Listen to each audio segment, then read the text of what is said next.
Halo Sobat ASN, selamat datang di channel YouTube Fungsional Indonesia. Di sini kita bakal bantu Sobat ASN mempersiapkan diri menghadapi seleksi P3K dan CPNS dengan pembahasan yang lengkap dan mudah dipahami. Sebelum lanjut, yuk like, komen, dan subscribe channel YouTube ini supaya Sobat ASN nggak ketinggalan video pembahasan lainnya dari kami. Nah, di video kali ini kita akan bahas soal-soal P3K dan CPNS untuk formasi jabatan penata kelola pengadaan tanah. Pembahasan ini bakalan penting banget karena bisa bantu Sobat ASN memahami pola soal dan belajar di bagian yang tepat. Yuk langsung aja kita mulai pembahasannya. Oke, untuk soal yang pertama yaitu mengenai Undang-Undang Nomor 2 Tahun 2012 tentang pengadaan tanah bagi pembangunan untuk kepentingan umum. Untuk soalnya yaitu dalam Undang-Undang Nomor 2 Tahun 2012 terdapat beberapa tahapan dalam proses pengadaan tanah bagi pembangunan untuk kepentingan umum. Nah, pertanyaannya, mengapa tahapan perencanaan pengadaan tanah dianggap penting dalam keseluruhan proses tersebut? Untuk opsi jawabannya, yang pertama, A. Karena tahap ini menentukan cara pembayaran ganti kerugian kepada pemilik tanah. B. Karena tahap ini menjadi dasar hukum untuk memulai pembangunan proyek. C. Karena tahap ini memastikan bahwa pembangunan tidak menggunakan dana dari luar negeri. D. Karena tahap ini menjadi acuan untuk menetapkan lokasi dan menjamin partisipasi masyarakat. Dan E. Karena tahap ini berfungsi sebagai dokumen anggaran proyek yang disusun pemerintah daerah. Untuk jawabannya, kira-kira jawaban mana ya yang paling tepat? Dan untuk opsi jawaban yang paling tepat ada di opsi D. Kenapa sih opsi D itu benar? Ya karena tahap perencanaan pengadaan tanah dalam Undang-Undang Nomor 2 Tahun 2012 mencakup kegiatan seperti penetapan lokasi, konsultasi publik, serta kajian kelayakan sosial dan lingkungan. Tujuan utamanya adalah agar tanah yang dibutuhkan benar-benar digunakan untuk kepentingan umum, dan prosesnya melibatkan partisipasi masyarakat sejak awal, sehingga meminimalkan konflik di tahap selanjutnya. Nah, ini itu sesuai dengan pasal 9 hingga pasal 19 dalam undang-undang tersebut. Nah, di sini kenapa opsi A itu salah? Ya karena penentuan cara pembayaran ganti kerugian itu bukan dilakukan pada tahap perencanaan, melainkan pada tahap pelaksanaan. Nah, di tahap ini nilai ganti rugi ditentukan melalui penilaian oleh penilai independen, bukan dibahas saat perencanaan. Lalu, untuk opsi B salah karena dasar hukum untuk memulai pembangunan adalah penetapan lokasi dan keputusan yang dibuat setelah melalui proses perencanaan dan konsultasi. Namun, pembangunan fisik baru bisa dilakukan setelah proses pengadaan tanah selesai, bukan hanya setelah perencanaan. Lalu, opsi C kenapa salah? Ya karena Undang-Undang Nomor 2 Tahun 2012 tidak mengatur tentang sumber pendanaan dari dalam atau luar negeri dalam konteks perencanaan pengadaan tanah. Jadi fokusnya itu pada kepentingan umum, bukan asal dana. Lalu yang terakhir opsi E salah karena dokumen anggaran merupakan bagian dari proses penganggaran proyek yang bukan menjadi fokus utama dari tahap perencanaan pengadaan tanah menurut undang-undang ini. Perencanaan tanah lebih menitik beratkan pada legalitas lokasi dan pelibatan warga, bukan soal anggaran pemerintah. Oke, baik, kita lanjut lagi ke soal nomor 2 yaitu mengenai peraturan pemerintah nomor 19 tahun 2021 tentang penyelenggaraan pengadaan tanah bagi pembangunan untuk kepentingan umum. Nah, untuk soalnya PP nomor 19 tahun 2021 memberikan pengaturan lebih rinci terkait tahapan pengadaan tanah, termasuk pelibatan pihak terkait secara transparan. Nah, dalam konteks ini, mengapa keterlibatan lembaga pertanahan dan instansi yang memerlukan tanah sejak awal dianggap penting dalam proses pengadaan tanah? Nah, untuk opsinya di sini ada opsi A, yaitu agar proses pembangunan dapat dijalankan meskipun belum ada persetujuan dari masyarakat. B. Agar proses pengadaan tanah bisa langsung dilakukan tanpa harus melalui penilaian nilai tanah. C. Agar seluruh tahapan berjalan efisien dan sesuai dengan perencanaan serta dapat mencegah konflik. D. Agar instansi pelaksana memiliki wewenang penuh untuk mengambil alih tanah warga. E. Agar ganti rugi bisa ditentukan langsung oleh pemerintah pusat tanpa keterlibatan daerah. Dan untuk opsi jawaban yang benar adalah di opsi C, yaitu agar seluruh tahapan berjalan efisien dan sesuai dengan perencanaan serta dapat mencegah konflik. Alasannya kenapa? Karena Peraturan Pemerintah Nomor 19 Tahun 2021 memperjelas pentingnya koordinasi antar pihak sejak awal agar proses pengadaan tanah efisien, terencana, dan minim konflik, serta untuk memastikan pengadaan tanah berjalan sesuai ketentuan hukum dan prinsip keadilan. Lalu, kenapa untuk opsi A itu salah? Karena persetujuan dan konsultasi dengan masyarakat merupakan prinsip penting dalam pengadaan tanah. Peraturan Pemerintah Nomor 19 Tahun 2021 justru menekankan partisipasi masyarakat. Opsi B salah karena penilaian oleh penilai independen adalah tahapan wajib yang tidak bisa dilewati menurut aturan peraturan pemerintah maupun undang-undangnya. Opsi D salah karena pengadaan tanah harus melalui tahapan legal dan musyawarah, bukan pengambil alihan secara sepihak atau paksa. Opsi E salah karena pemerintah daerah tetap terlibat terutama jika tanah berada dalam wilayah administratif mereka. Penetapan ganti rugi pun harus melalui musyawarah dan penilaian independen, bukan hanya keputusan pusat. Lanjut ke soal nomor 3, yaitu mengenai perencanaan pengadaan tanah. Untuk soalnya, dalam perencanaan pengadaan tanah untuk pembangunan fasilitas umum, pemerintah harus melakukan kajian sosial ekonomi dan pelibatan masyarakat terdampak.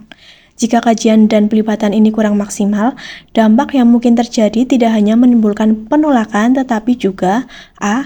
Terjadinya pergeseran anggaran pembangunan ke sektor lain secara otomatis. B. Meningkatnya risiko sengketa tanah yang memerlukan proses hukum panjang. C. Kemudahan dalam pelaksanaan pembangunan karena tidak ada keberatan warga.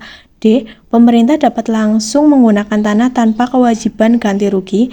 E. Percepatan pembangunan karena pengurangan prosedur administrasi. Untuk opsi jawaban yang paling benar yaitu ada di opsi B. Meningkatnya risiko sengketa tanah yang memerlukan proses hukum panjang. Alasannya karena kajian sosial ekonomi dan pelibatan masyarakat bertujuan untuk mengidentifikasi potensi konflik dan menyelesaikan keberatan sebelum proses berjalan lebih jauh.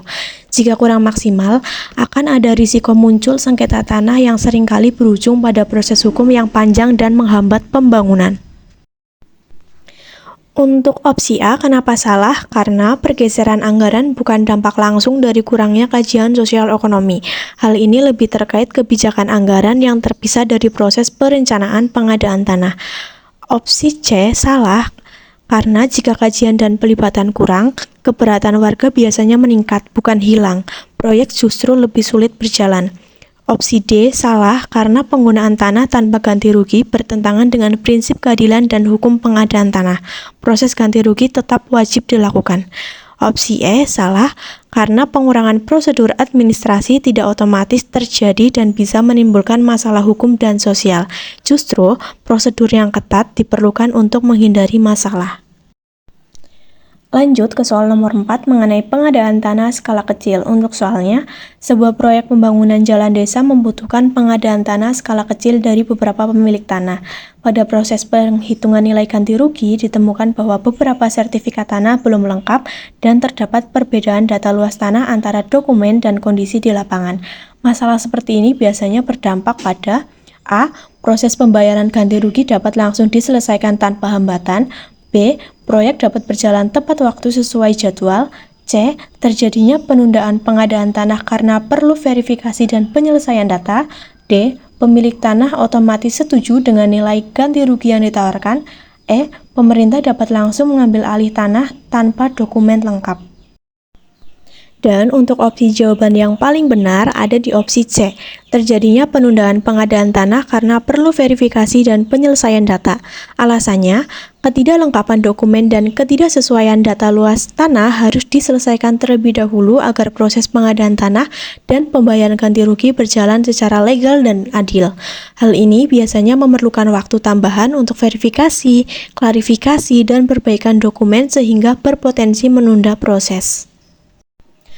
Untuk opsi A, salah karena dokumen tidak lengkap dan perbedaan data menyebabkan hambatan karena harus diselesaikan terlebih dahulu agar pembayaran bisa dilakukan secara sah dan tepat. Opsi B, salah karena masalah administrasi seperti ini biasanya menyebabkan keterlambatan, bukan percepatan. Opsi D, salah karena kesalahan data dokumen justru dapat menimbulkan ketidaksetujuan atau sengketa, bukan otomatis menerima. Opsi E, salah Karena pengambilan tanah harus melalui prosedur legal dan dokumen lengkap, apalagi untuk menghindari konflik dan gugatan hukum. Soal terakhir yaitu soal nomor 5 mengenai pengadaan tanah untuk proyek strategis nasional. Soalnya, dalam pengadaan tanah untuk proyek strategis nasional atau PSN, salah satu kendala utama adalah resistensi dari masyarakat yang terdampak. Strategi manakah yang paling efektif untuk mengurangi resistensi tersebut dan mempercepat proses pengadaan tanah? A. Melibatkan masyarakat sejak awal dalam perencanaan dan pengambilan keputusan. B. Menyederhanakan prosedur administratif agar pengadaan tanah cepat selesai tanpa harus melibatkan masyarakat.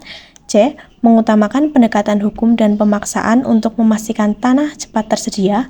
D. Memberikan kompensasi finansial tanpa perlu konsultasi lebih lanjut dengan masyarakat. Dan E. Memusatkan seluruh proses pengadaan tanah di tingkat pemerintah pusat tanpa melibatkan pemerintah daerah. Dan untuk opsi jawaban yang paling benar yaitu ada di opsi A, melibatkan masyarakat sejak awal dalam perencanaan dan pengambilan keputusan. Kenapa opsi A benar? Karena konsultasi dan dialog terbuka memungkinkan komunikasi dua arah antara pemerintah dan masyarakat. Pendekatan ini membangun rasa saling percaya dan mengurangi ketidakpastian. Dengan keterlibatan langsung masyarakat, potensi resistensi bisa diminimalisir karena aspirasi dan keluhan mereka didengar dan diperhatikan. Lalu, kenapa opsi lainnya kurang tepat? Untuk opsi B, salah karena sosialisasi intensif memang penting untuk memberikan informasi. Tapi kalau hanya satu arah, dari pemerintah ke masyarakat tanpa adanya dialog, masyarakat bisa merasa diabaikan dan tetap menolak. Opsi C, salah karena melibatkan tokoh masyarakat sebagai mediator itu bagus untuk mempercepat komunikasi. Tapi tanpa dialog langsung dengan masyarakat luas, penolakan bisa tetap terjadi. Opsi D salah karena mekanisme partisipasi masyarakat itu sangat ideal. Tapi kalau terlalu formal dan rumit, itu bisa memperlambat proses. Sedangkan PSN biasanya butuh percepatan. Dan yang terakhir, opsi E salah karena program kompensasi sosial memang membantu. Tapi komunikasi dan keterlibatan masyarakat, kompensasi bisa dianggap kurang adil atau tidak transparan sehingga resistensi tetap ada. Itu dia pembahasan kisi-kisi untuk formasi jabatan penata kelola pengadaan tanah kali ini. Semoga bisa jadi gambaran awal buat Sobat ASN yang sedang mempersiapkan diri untuk mengikuti seleksi P3K dan CPNS tahun ini. Kalau Sobat ASN ingin akses ke materi yang lebih lengkap, seperti kisi-kisi, soal-soal latihan terbaru, kunci jawaban, dan pembahasan detail, langsung aja berlangganan akun premium di website kami di fungsional.id. Di sana, semua sudah disusun sistematis dan mudah dipahami. Bisa jadi bekal terbaik kamu buat lolos seleksi P3K dan CPNS tahun ini. Sampai jumpa di video selanjutnya, tetap semangat belajar dan wujudkan impianmu jadi ASN.